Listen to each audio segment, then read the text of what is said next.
Sometimes I feel like I want to fly without no wings. And away we go. Hello, everybody. My name is Matt Barkoff. I'm the Sober Cold Bear, and welcome to another episode of the Sober Cold Bear podcast. Joining me is my good buddy, Jason Mayo. Hello, Jason. How are you, my man? I'm good. Could we have a bloopers reel when we're done? I know. Just for everybody who's here, this is about take 20, and I was having some mic issues, and so I had to I have a number of different issues, so I had to switch up this mic with this mic, and I have this mixing board, and I just become this freaking ADHD idiot on steroids. Wait, I just want to say, the best part about this is we started our conversation by you talking about, if I want a really good mic, I should get this, and talking about the mic. That is true. I was bragging to Jason about my new Neumann mic that I just acquired and how fucking badass it is. And meanwhile, it's like when you used to walk through go through a drive-through and you were in high school and you fuck with the person that you're ordering a burger from. You're like, yeah, I'd like an order of French fries so and good. I needed that soda. Anyways. Well, I'm so glad you're here, dude. And I'm so glad that we know each other and we're becoming fast friends. So I'm looking forward to talking to you all week and cramming through your podcast, listening to really good people. So bravo to you. Thank you, man. It's definitely a passion project for sure. Just to let everybody know, this podcast, the Sober Cold Bear, this is not a place to go to get sober. There are places to go to get sober. You can go to AA. You can go to rehab. I mean, fuck. I didn't go to rehab, but I probably should have gone to rehab, to be honest. But same. But I will say, this is a resource. This is here to help you. And we have some great guests on here. I cover a lot of things. I cover entrepreneurship. I cover business. I also cover sobriety and addiction, which we're going to talk about today. And we're going to talk about my buddy Jason and his new book called In Case of Emergency, Break Childhood. And we'll get to that in a second. But let me just go ahead and announce this motherfucker, because I'm going to tell you what, this guy is the shit. And we've gotten to know each other over the past couple weeks. I appreciate you reaching out to me. I'm so glad that we became friends. Obviously, we have people in common, which is incredible. We do. Small world. So, guys, Jason Mayo is the creator and founder of Sober Not Subtle. He is a certified, recovery peer advocate at the Recovery Community and Outreach Center in New York. Before he got into recovery and worked in recovery, he was the owner and executive producer of an award-winning visual effects and animation companies, multiple, in New York City. He writes for online resources, including the Sober Curator, and has been a contributing writer to Forbes. Is that right? Yep. Forbes Business Council. It's uppity. That's awesome. That's fantastic. And he's done blogs. He's done other things. And as I mentioned, the topic of today is in case of emergency, break childhood. And I want to read something to you, my man, Mr. Mayo. And then I want you to start with whatever the fuck you want to start talking about. And okay. I'm scared. You should be, man. No, this is going to be awesome. I can't wait for everybody to know just how you started this whole fucking thing. It's such a crazy story. Anyways, okay. You better read lyrics to a Backstreet Boys song right now, or I'm going to be super disappointed. I want it that way. Okay. I hope we have the rights to that. I probably don't. Okay. You're fucked. Totally. Okay. So it starts with, the memories of my childhood are like a nasty car wreck. Millions of tiny fragments of shattered glass and twisted metal scattered all over the highway. You can see the pieces, but you can't quite tell what happened, whose fault it was, or if anyone even made it out alive. You just know it was really, really bad. Yeah. Tell me, how'd you come up with this book, man? Start with something. Let's go. Well, you'll appreciate this because, I believe in numerous pathways to recovery and tons of different types of healing modalities, but we're both AA guys, right? So we've found that out about each other. And the origin of it is, when I first got sober, I was going to a meeting in the city. It was my home group in New York City. You're in Long Island, right? I live in Long Island, but I worked in New York City for 30 years. I lived there for a little while, but I am a suburbs guy now. And if I have to go back to the city, it's only because of a Ranger game or like, I don't know, paying a bill or something in person. Who the hell knows? But anyway, so I picked my first sponsor, my second or third meeting. Fucking awesome guy. He had a mohawk and he was like a skater dude and he was Dude, younger that's than me. rad. But that's why I picked him. I'm like, okay, I had a mohawk once. And he looks I fucking bet I'd cool. look good with a mohawk, dude. You have enough hair still, so you should try it. Maybe I will. Yeah. So I picked this guy and he was great, right? And we started step work and he gave me a step one assignment. And the step one assignment was write out your drinking history. Shit. Okay. So I don't think he knew that I was a writer and I had a blog at the time and I just love writing. I think he figured he'll write some bullet points. He's got like a little journal probably or a couple of pages, whatever. And I wrote 15 pages, but I didn't write like highlights. I wrote from the second my parents told me they were getting a divorce all the way up until the last drink I ever had and everything in between. Obviously not like tremendous detail, but it read like a narrative. And I read it to him and, woke him up a couple of times in the middle of it. But when it was all over and I was done with my steps, I put that stuff on a hard drive. I didn't want to throw it out because I kind of liked having it in front of me. Put it on a hard drive and just put it away. Right. And it's weird because, when you speak at a meeting, you kind of tell the same story for the most part over and over and over again, unless it's a topic and you weave off topic. But I always had my story. Right. And about, I don't know, 14 years later, a year ago. You've been sober for 15 years, right? Yeah, 15 years. It was 15 years in March. So about a year ago, I was just going through my drive and I saw this thing and I was like, oh, do I want to open this? Because I hadn't read it since. Okay. Crazy. So I opened it and I read the whole thing and in between crying because it picked a lot of scabs, right? And even though, first of all, I was happy when I read it because I was like, okay, my story that I've been telling for 15 years is still true, right? Because I was like, that's what it was. It hasn't changed. But I'm reading it and I'm like, I'm kind of separating it in my mind of different sections of time in my life. And I was just like, I just want to write, So I just started writing. And I literally separated the different sections of time chronologically into different pages. And I just expanded on all of them. And then I was like, you know what? Let me see if I could write like 10,000 words, And then all of a sudden, like 15,000, 20,000. I was like, let me see if I can write 25,000 words, 30,000, 40,000. I was like, wow, I could do a memoir, And then all of a sudden it's like over 60,000 words. And I just was kind of obsessed for like almost a year. Like it was crazy, but never intended to write a memoir. Let's just put it that way. I mean, but thanks to my sponsor, I'm not going to say his name, but thanks to that dude. I think that is like one of the coolest things a sponsor could do is basically say, write me your entire fucking drug and alcohol history. Yeah. Like just write it out.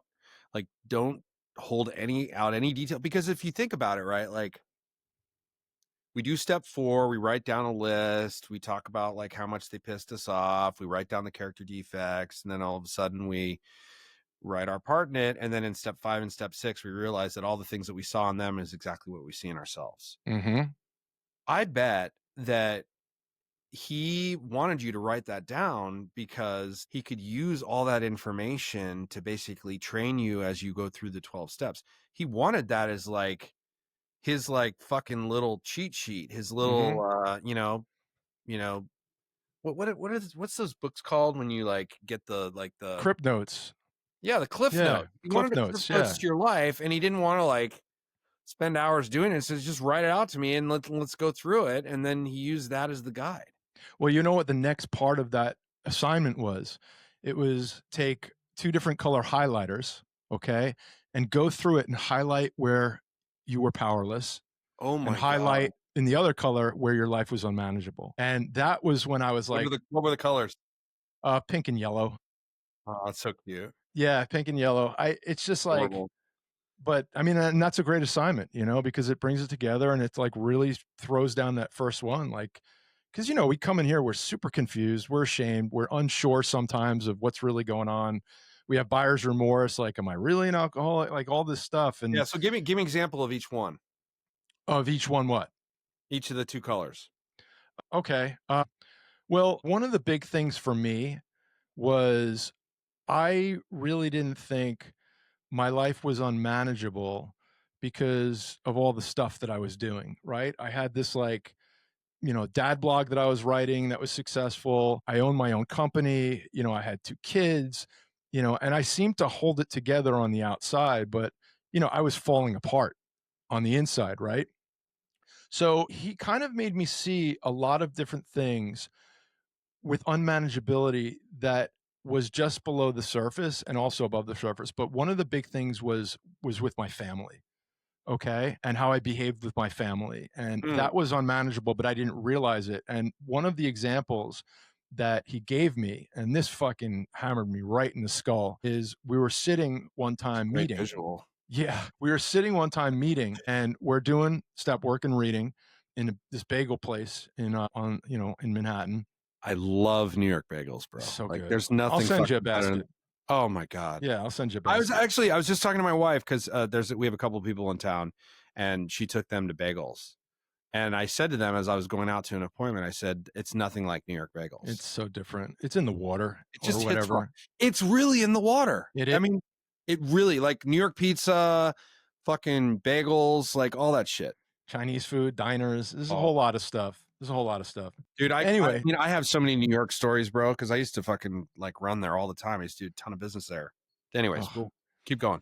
So we're sitting in this bagel shop and my phone starts ringing, right? And I just look at it, I hit ignore. Starts ringing again. I hit ignore. Ringing again. Ignore. Finally, he's like, "Who the fuck is calling you, man?" I was like, "It's my wife." He's like, "Okay." Answer I'm it. like, "She knows I'm here. She knows I'm at a meeting. She knows I'm doing step work. She knows, like, she's fine." I was like, he goes, "Listen, dude, first of all, answer the fucking phone." He goes, "How many times did your wife call you when you were fucked up and you didn't answer?" Right? Oh my God. Okay.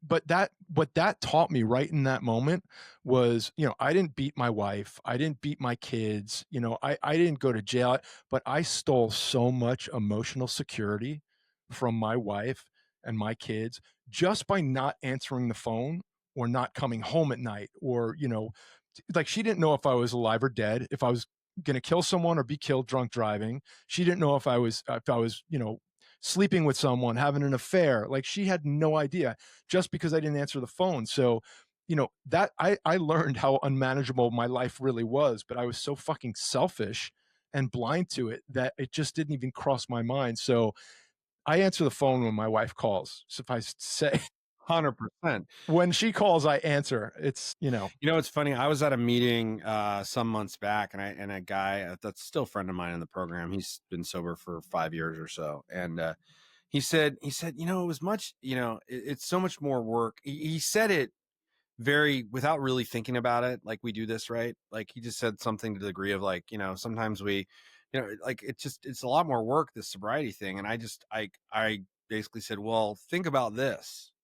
Think about like because the way that I describe my addiction to my wife is every time I drank or used or was high or did something to break her trust, it was like taking a dagger to your arm, and the dagger would basically cut it open and be fucking bleeding profusely, and then you'd apologize, and then over time it would stop bleeding, and then you'd put a Band-Aid on it, and then it would get, a scab, and then it would turn into a scar, and then you would relapse again or use again or do something fucking stupid, and all of a sudden it does it. And that, are you fucking kidding me look?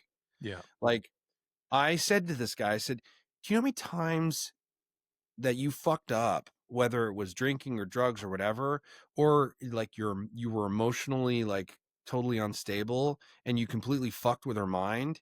Yeah. The amount of time that you actually spent getting back into her good graces, Yeah. like rebuilding trust, rebuilding love, all those things, like the shit that we fucking did when we were drinking and using far outweighs what we're doing now in the program. Not to Yeah. mention now it's healthy.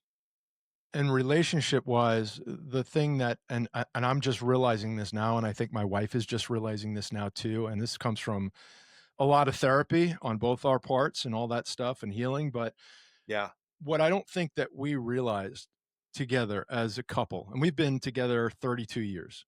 Okay. That's So awesome. what we didn't realize is that we've been together for a really, really, really long time. Right. Sure. But some things are different now, but we deal with it in the same way that we've always dealt with it as a couple. But the problem is, I got sober and I changed. Okay. So we both changed because of it. So, in a way, we've been together a really long time, but as a relationship, we're building foundation again. We're not starting from scratch, but our relationship is starting over. So, we can't deal with these things in the same way we used to. We have to like really gain a different and better understanding of each other. And it takes a lot of work, because I'm not the same guy, and I'm also like willing to be more vulnerable and share with her stuff that I did. She was used to being married to a guy that was pretending, you know, lying by omission, deception. Like she really didn't know me, and I didn't know me. Dude, that's such a powerful thing to say because you're 100% right. Like I've been with my wife for 26 years and we've been married for 22. And a lot of that time I either was fucked up, so I wasn't like emotionally present or mentally present, or when I wasn't, I was hungover, or if I wasn't hungover, I was just mentally just fucking out to lunch. So yeah, like the only person that she's gotten to know, the only person your wife, God bless her, has gotten to know over the most of our time, being together is the addict, is the addict side, is the character defect side of who we are. It's not the like like what we are now. And you're right, like we have changed and it's an education that we have to take them through all the time Yeah, about how we've changed, why we've changed, what we've changed, who we've changed. This is what I talked about in my meeting. This is what I saw today. This is how I handled this situation. I didn't get yeah, fucking mad. I didn't get angry. Like those things, they're not used to it. I mean, yeah, I'm sure for your wife and for my wife, like they're just like who the fuck is this person? You know? yeah. Well, I mean, my wife read the book. Okay, she was one of the first people to read it, obviously, and I Yeah. was really scared. I was really scared in general, and I still am because it's real now, right? So I have 100 people reading the book in the next 4 weeks, and it's scaring the shit out of me, Dude, right? it's so fucking good, bro. I mean, Thank like you, I'm loving it. I'm loving it. thank you. But what scared you specifically about her? Was it the Because stories? Was it the message? Like what was it? because she didn't know a lot of it. Like when she was done reading the book, we have a cabin upstate, so a lot of the time she was like laying on the couch reading the book, and I was writing because I wasn't done with it, but she was reading, I was writing, and I would just kind of glance over, like I'd be like, "What chapter are you on?" Just like because I'm like, "Oh shit, that's gonna fucking suck." But she said, I see she's laughing, she's crying, and when she was done, I'm like, "How did you like it?" She's like, "I loved it." She's like, Oh, "It's awesome," dude. but it was really hard to read because Dude, it's you like were a giant fucking step 9, bro.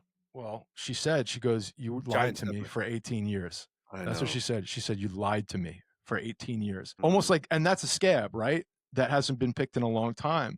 And the book deals a lot with mental health. And she knew I drank. She knew I had a problem. Everybody knew I drank. She didn't know about the painkillers. She didn't know about the coke. She didn't know about, shots of NyQuil and Benadryl. She didn't know about stealing her migraine medicine, her dad's painkillers. She didn't know any Dude, of I that stuff. I just did a step 9 with my father-in-law. He had Vicodin, and when we lived in California before we moved to Oregon, this is like 2011, 2012. He had Vicodin in his medicine closet, and we'd go Yep. over there for Sunday dinners. And I would fucking go up there when we were drinking wine and having cocktails before dinner. Yep. I'd fucking throw those down. I did that for years. And Same. I told him this. I told him this when I did an amends with him. And he was like, he's like, I figured it was you. You can't refill like a pill case like you do a bottle though with water. Like you He's can't like, throw a couple of aspirin in there, well, some I mean, jujubes. I don't know, like I don't know who's gonna see this or if my, anybody, but like, he's like, I figured it was you, but I didn't know who it was. So, Yeah. it's just Wow. So Yeah. so she read the book. She said, "I love it," but so did you guys talk a lot about it after, or has it just been an ongoing discussion? Or like, I do have some questions about the book too that I want to get into. But I want to finish up because relationships, man, completely fucking change when Hmm. you get sober and you work a program, more importantly. Yeah. Yeah, it's true. You know, we talked about it while she was reading it, and we talked about it after. You know, the mental health stuff was, and it was hard to talk about, and it's still hard to talk about. You know what? After all the healing and all the sobriety and all the therapy, I still have a very hard time talking to people about what's really on my mind. You know, Mm. and I don't know if it's still like being a little ashamed or just having, like, my therapist said to me, I always thought I had a problem giving love, right? I'm always like, I'm fucked up, I'm broken, I can't love somebody the right way, I can never get too close, or I always pull away. She's like, she's like, I don't really think you have a problem giving love. I think your problem is accepting the love. And I was like, oh, Crazy. motherfucker. And she's right. She's right. I don't know how to accept love from people. And it's because my fucking parents got divorced, disappointed the fuck out of me. My world was turned upside down, and I shut the door on everyone. I'm So pretty I good at giving love. I have a very hard time accepting it. And so so I saw my therapist today, like legitimately like an hour and a half ago, and we literally were having this conversation. You know, like I used to do like harm to myself. I used to hit myself when I was a kid. I used to do like, I mean, I have a lot of childhood trauma that I've had to work through. Like, I was bullied as a kid. I didn't have a lot of friends. I got through it, but there's a lot of things that are, blackouts. So a lot of the harm that I did to myself, and that obviously this comes through time and therapy and treatment and, all the shit that we go through. But up until recently, I didn't love myself. I didn't even like myself for that matter. And what I'm learning slowly is that I have to love myself, and it's okay that these things happened in the past, but like, I love everybody else. I love my kids, I love my wife, I love my friends, yeah, I'm good to people, but I'm not good to myself. Why is that? And that is the fundamental like nature of the core addict. They yeah, don't love themselves. They don't feel comfortable in their skin, and therefore when they face something really challenging, they drink. They do right. something to get out of their own way. It's the solution. I'm glad that you brought up trauma, and I love the podcast with Vig, right? You guys Mhm. talked a lot about childhood trauma, and I was Yep. like, couldn't like break away from it, because this is the problem, right? And we can talk about stigma all day long. All Yeah. right. Fuck yeah. So there's stigma, in recovery, there's stigma outside of recovery, there's stigma about mental health, there's stigma about everything. But that stigma, just slice it in half and just talk about the stigma against the men. Okay. Especially with mental health. It's such a problem, because, we're brought up as guys just to think that, like, we can handle it. Like, we can handle it. And how old? You're a little younger than me, right? You're 52, something like that. Almost Fi- 52, Yeah, 51. so you're Gen X, right? So on top of being a guy in this thing, we're also Gen X. So we were taught to just fucking go do it. Don't figure it out. So when it comes to stigma, though, you know, we don't talk about any of that shit, right? But trauma is even more than that. I don't think people realize what is considered trauma. Okay. Because for me, when I heard the word trauma, I always thought battered wives, domestic violence, vets coming home with limbs blown off, horrible car wrecks, losing a loved one in a horrible, horrible way. Like, that's what I associated trauma with. Okay. So my whole life, I'm going through all this stuff, not knowing where the problems are coming from, all the mental health concerns I'm dealing with, depression and anxiety, and not for a second did I ever think that my parents getting divorced when I was 8 years old or whatever it was a form of trauma at Hmm. all. never even considered it. And when I finally realized is, about 2.5 years ago when I was doing the training, a lot of the training for the peer advocacy thing, there was a whole unit on trauma and childhood trauma, especially. And there's a test called the ACEs test. I don't know if you've ever taken the ACEs test, but look it up after this. It's called ACEs, ACES, right? And it's like a 10 question test that you answer about childhood trauma. Adverse And childhood experiences. there it is. Yeah. Okay. Do Okay. yourself a favor and take that test, because I thought I was going to get a 0, but I didn't. And I was like, oh my God, I have fucking trauma. Right. But which is great because it allowed me to Do I have to actually, take it? I already know that I had trauma. well, I think it's just interesting because, No, I will. I will. This like, is cool. a lot of people don't, like, they look away, right? But as a kid, my fucking parents got divorced. My dad moved 2 states away, and my mom is like a fucking wreck.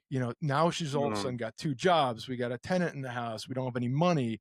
I'm scared because we're gonna go broke. I'm ashamed to bring friends over. Like, my whole world was turned upside. I had a little brother that I had to take care of now. And Yeah, that my literally shaped parents. who I am. Well, dude, and my parents, same thing. My dad was an only child. My mom had a brother who passed away, and her dad was an addict and died at a reasonably young age. I think like in his like mid 60s. But massive drug use, gambling, all sorts of shit. Where so obviously I know where my addiction comes from, both sides. But that generation, which is the boomer generation, right? Like, they were taught to just like not say shit, Right. not say shit, fucking, do what you're told, and that's it, right? Yep. Like we were in kind of the soft generation where everything was kind of spoken but unspoken. You know, my my mom, you know, she was awesome. Like I have great parents and stuff, but like anything, like the things that she did, like for instance, like she took me out of childhood. She took me out of kindergarten childhood. Jesus Christ, what the fuck is happening? You got to write a book. I'll get to it. I'll get to it. But I did half of kindergarten and they thought I was like advanced, so they moved me into first grade. But that fucked me up. Yeah. That little thing fucked me up, because I basically spent the rest of first grade trying to earn friends, and I completely turned into this and I was fucking ADHD, and I was crazy, and I drove people crazy, and I annoyed the fuck out of people, and people I became this target. Right. And that became my trauma. So I've had to go back and revisit all that stuff and talk about it. And that's the crazy part about how trauma happens in all these flavors, to your point. Right. And just to go back to your situation, like pulling you out of a grade and putting you to another grade because you're more advanced. The problem with that is, and this has probably played a part in it. The problem with that is, you're put in a certain grade at a certain age for a couple of different reasons, right? One is because of the curriculum, but the other thing is because the age of the other kids. So if you're with 5-year-olds, right, and you're developing the same way, your brain is the developed. mental difference between a 5 and a 6-year-old is huge. Yes, and even the physical difference, 100%. So you went from being up here to all of a sudden I was always being a big kid. I was always a big kid. But there's a reason why they said everything that I learned in the kindergarten. Yeah. Right? Yeah. There's a reason why I don't even know what the name is. It's something like that, right? But those little things, to your point, those things cause trauma. And then of course, fast forward to when we're in our 50s and we're sober, and now we're going back and looking at it, and it's like you've written this book and boom. Yeah. So so I think by the way, I think we should do a part 2 of this. I don't think we're going to cover everything in one podcast, man. I just don't. I'm not going anywhere. All right, I got a lot of time. We'll have to definitely want to do a second one, but I just have me back on when the book comes out. How about that? Yeah. So I want to talk a little bit about a couple of sections. I don't want to give away any of the names of the chapters or anything like that. But when you started writing this thing, what came really easy in what particular chapters and what was really hard? Well, one thing that I learned, okay, and I've always written, but I've always written short form. I've written short form fiction, I've written short form, thought pieces. Like I've just always written short form, and most of what I write short form is anecdotes about my life or my kids or whatever it is. But that doesn't give me a hell of a lot of stuff to think about, because I write, my 500 to 1500 words and I'm done. It's a specific thing. Sure. That what happens with the long form writing is writing something like that is very different than talking. But Okay. to be honest, the way that you write and the way Mhm. that I read this is exactly how you're speaking right now. It's meant to be conversational. And that's my writing style, and which is also like, it took a while for me to understand, like I had to actually write a little bit differently, even though the style's the same, like Mm. things had to breathe a little bit more, right? So, but the difference between talking and writing is, I can talk to my therapist for 3 hours straight, or I could talk to my mom or my dad or my best friend or you, and I'm going to center around just the details that we're talking about. But when you're putting stuff on paper, it's like the old fucking defragmenting of the computer, right? Like all the pieces are flying around and then just coming together. Like I opened up so many details because every time I would write, I would say, "Oh my God, I forgot about that." And then I would write about another detail and holy shit, that connects to that. And I forgot about that. Like there were so many memories that I literally haven't. It's like, do you have CDs? Fuck yeah. Okay. How many CDs you got? About. 200. Okay. So, right. You have 200 CDs. Now, for me, the problem is, all right, when I have my CDs in front of me and my 5 CD changer, like I look through the CDs, I pick out my favorite music, my favorite albums, I switch it up. But now I don't listen to my CDs anymore. I listen to fucking Spotify. And I wind up listening to the same fucking 5 albums over and over and over because I can't remember what fucking music I have, That's right? so funny. So when I go back to my CDs, I'm like, oh my God, I forgot. I don't even remember buying that album. I gotta. You do. That's really true. By the way, I also have a lot of DAT tapes from my days as I a love it. musician. By the way, if you know anybody that fucking has a DAT player that they want to sell, like Oh, send in because I fucking need one. you should just get on Dude, fucking that's eBay, so easy. true. Dude, But that's what it's like with memories, is what it's I'm saying. so true. You only remember specific things versus Yes. like your entire catalog. Yeah. That's Yeah, dude, and it's the that's a really feelings. great analogy. Well, it's the feelings too, right? So, if I'm remembering something, like, something from sleepaway camp or something, right? Sure. I'm remembering, like, the first time I touched boobies for the first time in sleepaway camp. I remember that I love that memory. word. Yeah, boobies, like knockers. I remember that memory very clearly, okay? I still can. But I don't think about the way it made me feel, right? Interesting. So when you're writing about stuff, you start with the memory and then you're like, the more you think about it, the more you remember the way it made you feel. And this is kind of what that book is about. It's about the way I felt. So did And you kind of write out like an initial pass that had like a conglomerate of words and details and then go back through and basically add to each one and then add to each one and then add to each one and then a chapter became another chapter became another chapter? Is that how it came together? yeah, pretty much. I mean, the That's way so that I cool. write, even as far as like in short form, I usually just type, right? And I just write like stream of consciousness. I don't worry about grammar or punctuation or phrasing or structure or cadence or anything. I just Mhm. kind of write like I talk, right? So I get everything out. Because if I try to sort of like, finesse it while I'm writing, I lose my train of thought. So I get everything out. And then what I would do is I would go back and I would fill in the details and I would just clean it up. And I would, like I said, I would worry about the structure and the flow and the cadence.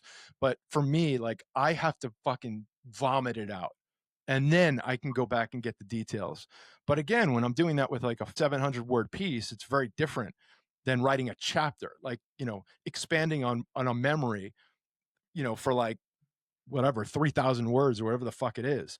So yeah, it was a lot of gobbledygook first. It took a really long time, and then I was adding chapters as I was remembering things.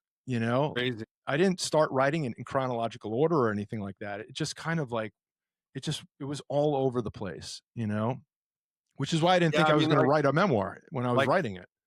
like you talk about in one of your chapters, you're like, it wasn't long before my dad moved out of the house. The worst part was how quickly everything unraveled.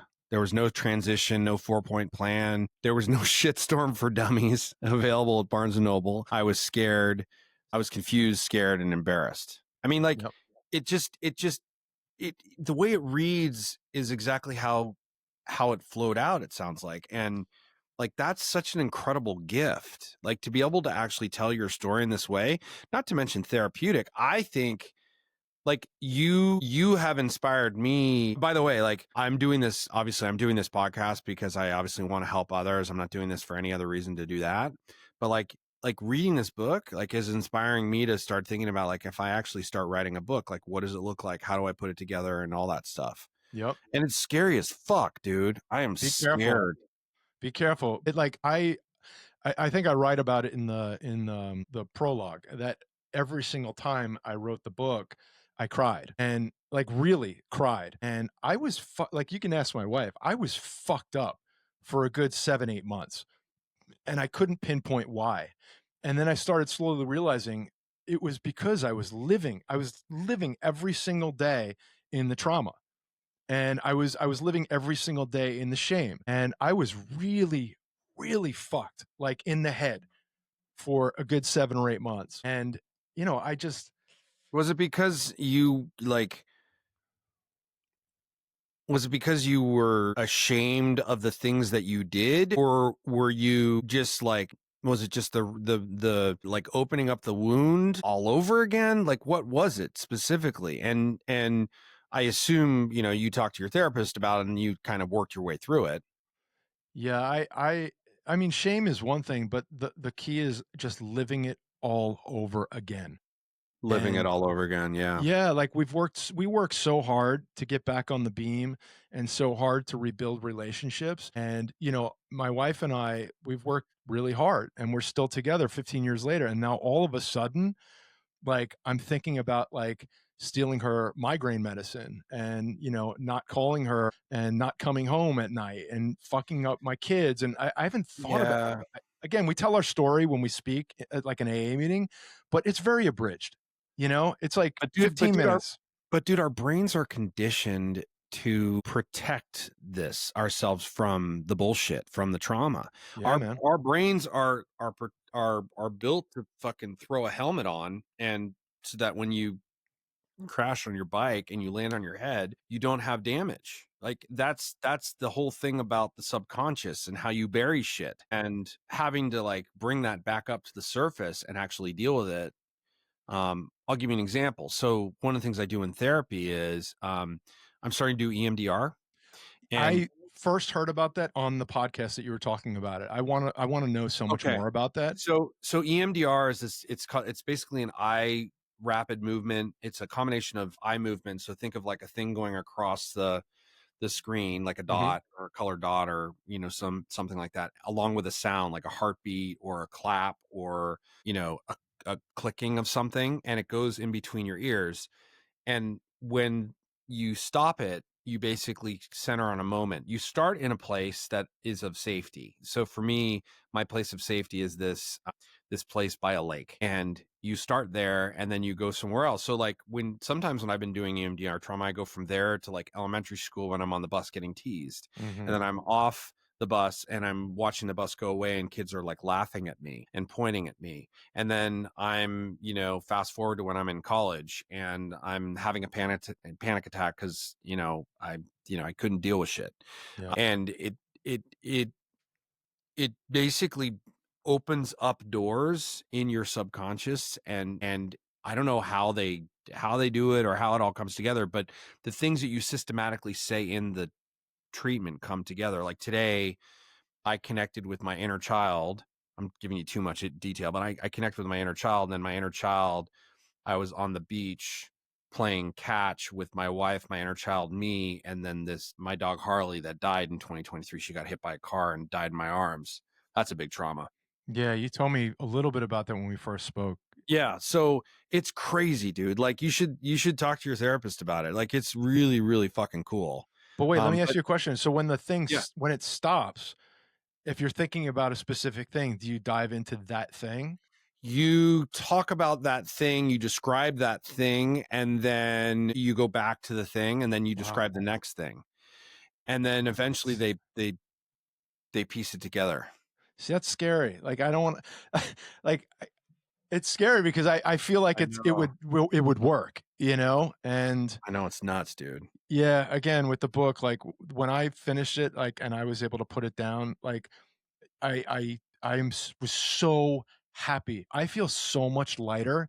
You know, I finished it a I'll couple bet. months ago, whatever it is. I feel so much lighter, not looking at it, not reading it, not thinking about it, that my mood is like changed. It's everything's Mm, lifted. I feel better. I'm in a better mood. Like, and it's you know, amazing. and I'm gonna have to read it again because actually at 11 o'clock tonight, the editor's getting the book back to us. So for the first time, I'm gonna actually see what the editor has done because What's he's your what's your what's your goal with the book, man? Like, what do you want to happen? Do you have any like, I hope it becomes a bestseller? Like what, like in your perfect, or do you not give a shit because ultimately you did it as a way of therapy? Oof, I know that's a really good question because I didn't start thinking I was gonna write it, you know? So I wasn't really thinking about that. I didn't start a podcast thinking I was going to start a podcast. Yeah. Yeah, I guess the one thing that I would hope, and I'm already seeing a little bit of evidence of this, is that, you know, when people write a memoir, it's like, you know, what's his name? Chandler Bing or whatever, one of these guys that, you know, when a celebrity writes a You mean memoir, Matt Perry? yeah, when Matthew Perry writes a Yeah, when all these I read that celebrities book. it's I a read great that book. book. You know what I'm reading right now? I'm Yeah. reading, Killing Willis, Todd Bridges' Mm. memoir from Different Strokes. It's if you're as a Gen Xer, you gotta read that. It's a fantastic Oh, book. I'm going to totally read it. Anyway, All right. shout out to Todd. So, but for me, you know, I think that I've never read a memoir from just like kind of a normal guy, you know, like Mm. one who's not a celebrity, one who's sort of like has a job, has kids, has a house, you know. And I feel like I'm just hoping that the story is relatable to the people that are sort of not celebrities and you know like just because I think that's where the stigma comes in, you know, because when people think of addicts they'll think of a Matthew Perry like a rich celebrity or you know the rock star with the needle hanging out of his arm, you know, but and then I say it in the book but really it's like it's the mom in the carpool and you know the fucking dude at the office who's laughing too loud at the party. Like this is what addiction is. And I've had so many in the last 2.5 years of doing what I do now. I've had so many people from my past life, specifically like the industry I was in, that were clients, Oh, the music coworkers, world? Fuck just me. music, Jeez. post production, everything, to reach out to me and say, "Hey, dude, I have 6 months sober, and I've been following your blog, and I've been watching your story, you know, Yeah. recovering out loud for a while, and it's really inspired me." Or, "Dude, I have 6 years sober, and I've never really told anybody, even when we were hanging out." Or, you know, or listen, you know, I lost my brother at age 18 to a heroin overdose. Like I've gotten so many of those. So many people have come to me just because they know that I'm talking about it. You know, recovering out loud is a thing, A you lot of know? people, I think a lot of people just are scared to do it because they're so afraid of being exposed. They're so afraid of like, what are people going to think about me? And I think what m- my sponsor says it really like the best. He's like, you got to wear things like a loose garment. You got to wear your world like a loose garment. You never hear that anymore. I And love it. and he's 47 years sober, dude. He got sober Yeah. when he was 23.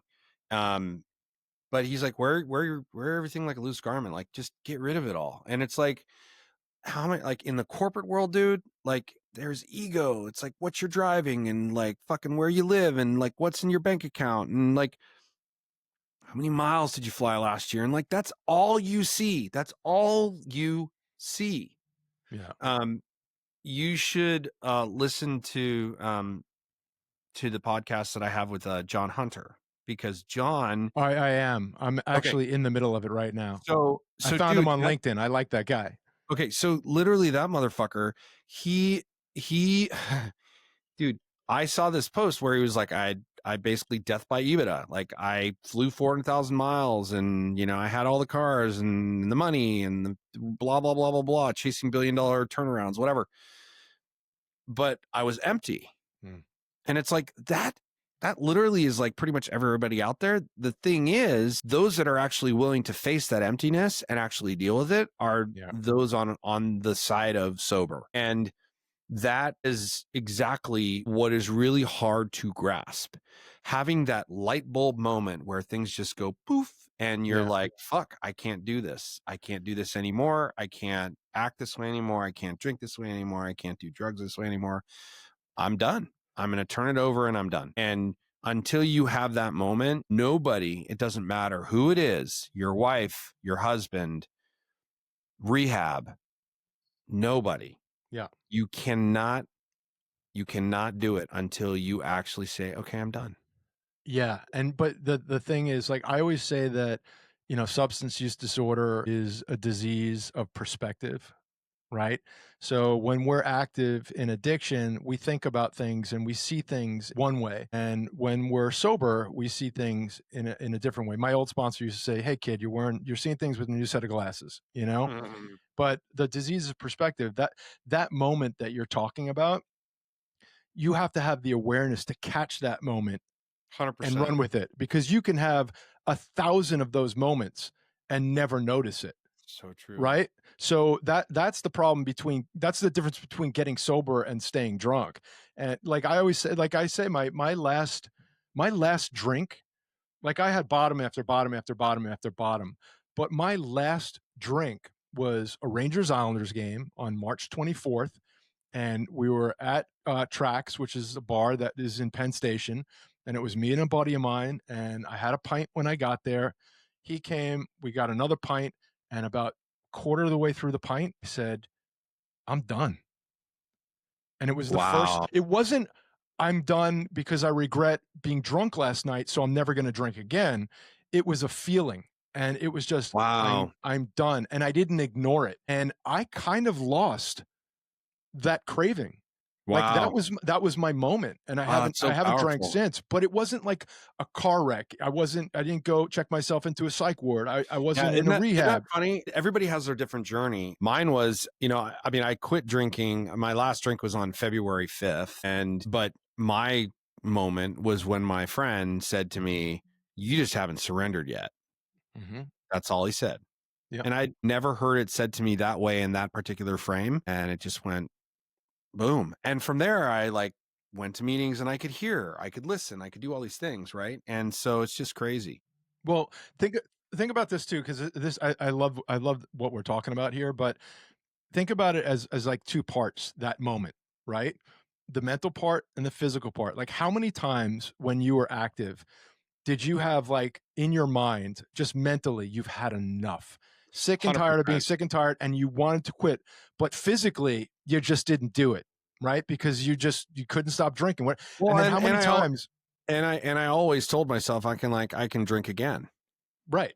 And then how many times was your body so fucked up and so hungover, but the mental part of the disease just took over and you drank anyway? So I feel like that moment is like the perfect intersection at the exact time of both mental and physical readiness, you know? And again, like some people never get that moment and it's fucking sucks. You know, I'm so grateful that I had that moment. Me too. I think most people don't have that moment. Most people don't. Yeah. Listen, we're going to do a part 2, but I want to end with something because I just think it's really powerful and it gets me every time I read it. And it's in kind of the forward part of your book. And it says, if you're reading this because you've ever felt broken, invisible, not enough, or like your life is being written by a sitcom writer on a 3-day bender, welcome. You're not alone. There's no grand lesson here, no 12-step manual, no list of affirmations with butterfly emojis, just my story told the way I remember it or the way it made me feel. And then it goes on to say, but I'll tell you this much. Sometimes the punchline is the lifeline. Sometimes the laughter is the scar tissue. And sometimes breaking is the beginning. So let's break some fucking glass. Yeah. Dude, you are like fucking amazing, bro. I'm so excited that we know each other and you're like my new best friend. Oh, thank you. You're so good looking. Thank and you. funny and nice. I love you're you. You're my new bro. All right, Yeah, we're gonna man. do part 2, and we're gonna go ahead and sign off to everybody here. Definitely tune in to part 2. It's coming. It'll come after the book comes out for sure. But dude, thank you so much for being here and being a part of my life. I'm so grateful that I know you, and I love you, man. You're fucking rad. I love you too. And I'm just gonna plug sobernotsubtle.com. Go check that out. And you're gonna write something for me too. And we'll talk about that on part 2. You got it. You got it. All right, everybody. All right, buddy. I love you. Thank you. Sometimes I feel like I want to fly without knowing.